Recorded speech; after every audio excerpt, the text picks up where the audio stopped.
ఓం శుభంకర్యే నమః. ఓం నమ శివాయ. చాలామంది దేవాలయంకు వెళ్ళినప్పుడు ఏ విధమైనటువంటి పనులు చేస్తే మనము దేవాలయముకు వెళ్ళినటువంటి పుణ్యము కానీ, మనకి దేవాలయములో భగవంతుడిని మనం ప్రార్థించినప్పుడు మనం అనుకున్న కార్యము కానీ జరగకుండా ఉంటుంది, ఎటువంటి పనులు చెయ్యకూడదు అని అడుగుతున్నారు. దానికి ఏమిట్రా అంటే, ముఖ్యముగా దేవాలయానికి వచ్చేటువంటి ప్రతి ఒక్కరూ కూడా, ఎందుకంటే మనము చెప్పులు వేసుకుని ఎక్కడి నుంచో దూర భారాల నుంచి మనం దేవాలయానికి వచ్చి ఉంటాం. కాబట్టి ముఖ్యముగా దేవాలయంలో మనం ప్రవేశించగానే పాద ప్రక్షాళన చేసుకోవాలి. దాని తర్వాత దేవాలయం యొక్క శిఖరములను చూసి ముందుగా నమస్కరించాలి. శిఖరాలను చూసి ఆ యొక్క దేవాలయంలో ఉన్నటువంటి దేవతని మనం స్మరణ చేసి నమస్కారం చేసుకోవాలి, ఆ నామాన్ని చెప్పుకొని. తరువాత ముఖమండపంలోకి వచ్చి దేవతల్ని ఎవరైతే కనుక ఆ విగ్రహాలు ఉన్నాయో వాటిని చూసి దర్శనము చేసుకుని చాలా మౌనముగా, శబ్దము రాకుండా ప్రదక్షిణములు చేయాలి. చాలామంది కాళ్ళు టపటపా కొడుతూ ప్రదక్షిణం చేస్తారు. దానివల్ల ఎంతో పాపాన్ని మూటకట్టుకుంటారు. ఎందుకంటే దేవాలయముల్లో ఎప్పుడూ కూడా నిశ్శబ్దము చాలా మంచిది. శబ్దము మనము ఎక్కువ చేసినట్లయితే కనుక దేవాలయంలో భగవంతుడు తన యొక్క యోగా ధ్యానము నుంచి మనము భగవంతుడిని కొంత ఇబ్బంది పరిచిన వాళ్ళం అవుతాం. ఎందుకంటే అక్కడ సాక్షాత్తు గణపతి కూర్చునే ఉంటాడు. ఆయన గణపతి కూర్చున్నాడు అనే ఒక భావనతో ఉండాలి. అది ఏదో అలంకారం చేశారు విగ్రహము అనే భావంతో ఉండకూడదు. నువ్వు ఎంత కోరిక అయితే స్వచ్ఛంగా కోరుకుంటున్నావో, అంటే ఏదో ఒక శక్తిని నువ్వు కోరుకుంటున్నావు, లేదు అది మీకు అనుకుంటాం కష్టంగా ఉంటే అక్కడ ఒక యంత్రం పెడతారు. ఆ యంత్రానికి అమోఘమైనటువంటి శక్తి ఉంటుంది. ఆ యంత్ర తేజస్సు వల్ల మన కార్యాలు నెరవేరుతూ ఉంటాయి. అయినప్పటికీ కూడా మనము చాలా నిశ్శబ్దముగా ఉండాలి. ప్రదక్షిణములు చేసి భగవంతుడి యొక్క తీర్థాన్ని, ప్రసాదాన్ని, షటగోపురాన్ని తీసుకోవాలి. వాదోపవాదాలు దేవాలయంలో పనికిరావు. కుటుంబ సభ్యులతో వస్తే అనవసరమైన విషయాలని మాట్లాడకూడదు. అతి ముఖ్యమైనటువంటి విషయం ఏమిట్రా అంటే, దేవాలయములో ఇచ్చేటువంటి ప్రసాదము, అంటే అన్నప్రసాదాలు ఏమున్నా సరే అక్కడ మాత్రమే తీసుకోవాలి. వాటిని ఇంటికి తీసుకువెళ్ళకూడదు. కొబ్బరి చెప్ప, పళ్ళు, భస్మము, రక్షలు ఇట్లాంటివి తీసుకువెళ్ళచ్చు. కానీ ప్రసాదములు విరివిగా వాళ్ళకి కావాలండి, వీళ్ళకి కావాలండి అని చెప్పి అడిగి తీసుకోకూడదు. ఇది మహాపాపం. ఎందుకంటే భగవంతుడి ప్రసాదము దేవాలయంకు వచ్చిన వారికి మాత్రమే దొరుకుతుంది. ఇంట్లో ఉన్నటువంటి వాడికి మీరు తీసుకొచ్చినటువంటి కొబ్బరికాయో పండో మీకు ప్రసాదంగా ఇస్తారు కాబట్టి ఆ ప్రసాదాన్ని తీసుకువెళ్ళి ఇవ్వచ్చు. దేవాలయముకు వచ్చినటువంటి భక్తులకి భగవంతుడు ఇచ్చేటువంటి ప్రసాదము అక్కడ మాత్రమే దొరుకుతుంది. అందుకనే పెద్ద పెద్ద క్షేత్రముల్లో చిన్న చిన్న దొప్పలతో ప్రసాదం పెడతారు. వాళ్ళు అక్కడే దాన్ని తినేసి అక్కడ పడేస్తారని. అంతేగాని వాళ్ళకి ఇవ్వటము లేక కాదు, అది ఒక నియమం. అందుకని అది బాగా గుర్తుపెట్టుకోవాలి అందరం. ఎందుకంటే అన్నప్రసాదాలని, అన్నదానం జరిగేటప్పుడు కూడా చాలామంది ఇంట్లో ఉన్నారండి అని చెప్పి వేసుకువెళ్తారు. అది అన్నదానం, అక్కడికి వచ్చి తినేటువంటి వారికి మాత్రమే. అది ఇంటికి తీసుకెళ్తే దాని ఫలితం శూన్యం. అది ఇంకొకటి పొట్ట కొట్టి నువ్వు తీసుకువెళ్ళినట్టు. ఆ ధర్మం నీకు లేదు, అందుకని ఆ పని చేయకూడదు. ఇది బాగా గుర్తుపెట్టుకోవాలి. ఇంకొక ముఖ్య విషయం ఏమిటంటే, చాలామంది కూర్చోండి దేవాలయంలో అన్నప్పుడు ఒకళ్ళని ఒకళ్ళు తాకుతూ కూర్చుంటారు. ఇది కూడా మంచి పద్ధతి కాదు. కొంత దూరముగా, ఒక 4-5 ఇంచులు దూరముగా అయినా సరే మనిషికి తాకకుండా కూర్చోవాలి.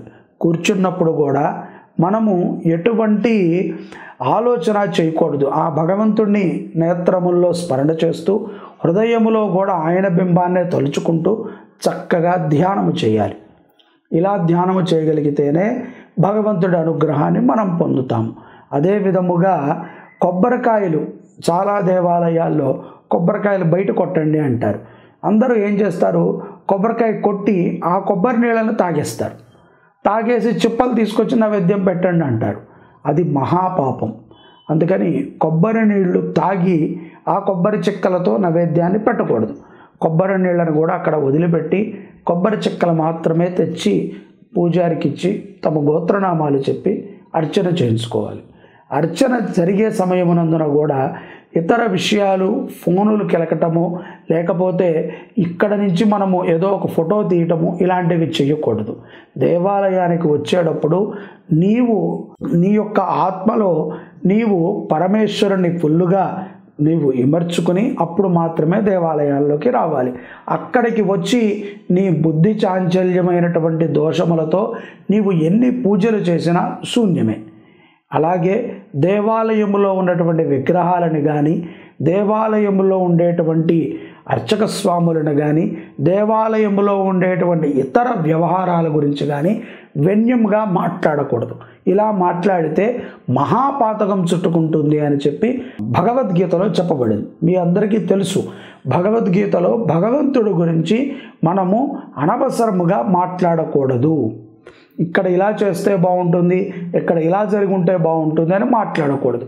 స్తోమత ఉంటే గనక మనం ఆ పనిని చేయటమే కాకుండా ఆ పని ఎప్పటికీ ఆగకుండా జరిపించుతూ ఉండాలి. ఏదో చేశామంటే చేశాము, ఒకసారి అలా భగవంతుడి మూర్తిని పెట్టి అప్పుడప్పుడు వచ్చి నేను చూసుకుంటూ ఉంటాను అంటే భగవంతుడు నీకు ఏదీ ఇవ్వడు. నువ్వు దేవతామూర్తిని స్థాపనం చేస్తే నిరంతరము నీ తల్లిదండ్రుల్ని ఏ విధంగా అయితే చూసుకుంటున్నావో అంతకన్నా ముద్దుగా గారాభంగా భగవంతుడిని చూడాలి. అంత ప్రేమతో నీవు నీ కుమారుల్ని ఎంత ఆప్యాయంగా చూస్తావో అంతే ఆప్యాయంగా భగవంతుడిని చూడాలి. చాలామంది ప్రతిష్టలు చేసేసి అక్కడతో అయిపోయింది అని చెప్పి వెళ్ళిపోతారు. మాకు ఇంకా వేరే పని ఉందండి, మేము ఇంకేదో ఉద్ధరించాలండి అని. ఉద్ధరిస్తావు, కానీ పెట్టిన దాన్ని కూడా ఉద్ధరించాలి. దీనితో పాటుగా అన్నీ ఉద్ధరిస్తే నువ్వు గొప్పవాడివి. కానీ ఇది ఇక్కడ వదిలేసి ఇంకో దాన్ని ఉద్ధరిస్తాను అంటాము, సబబు కాదు. ఎందుకంటే అదే సంకల్పం అంటారు.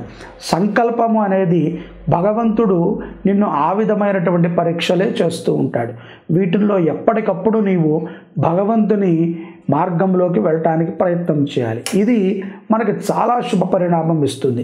చాలామంది కూడా దేవాలయంలో ఇతర వ్యవహారాలు మాట్లాడటం, గట్టిగా అరవటము, ఫోనులు మాట్లాడటము చేస్తూ ఉంటారు. ఇలాంటివి చేయకూడదు. చేస్తే మీ వల్ల ఇంకొక భక్తుడికి ఇబ్బంది కలుగుతుంది. ఈ ఇబ్బంది భగవంతుడు నీకు ఏదో ఒక రూపంగా కలిగిస్తాడు.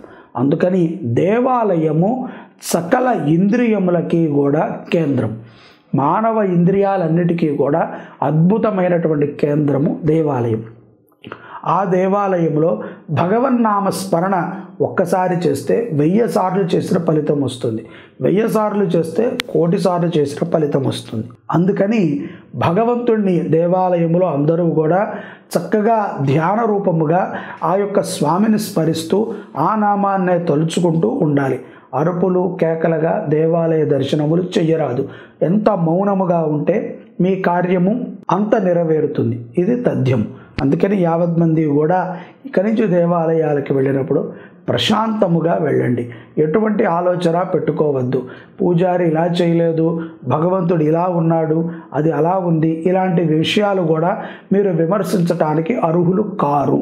ఈ విషయాన్ని చాలా క్షుణ్ణముగా మీరందరూ కూడా గుర్తుపెట్టుకుని దేవాలయ దర్శనాలు చేస్తారని చెప్పి భావిస్తున్నాము. ఓం శుభంకర్యే నమః.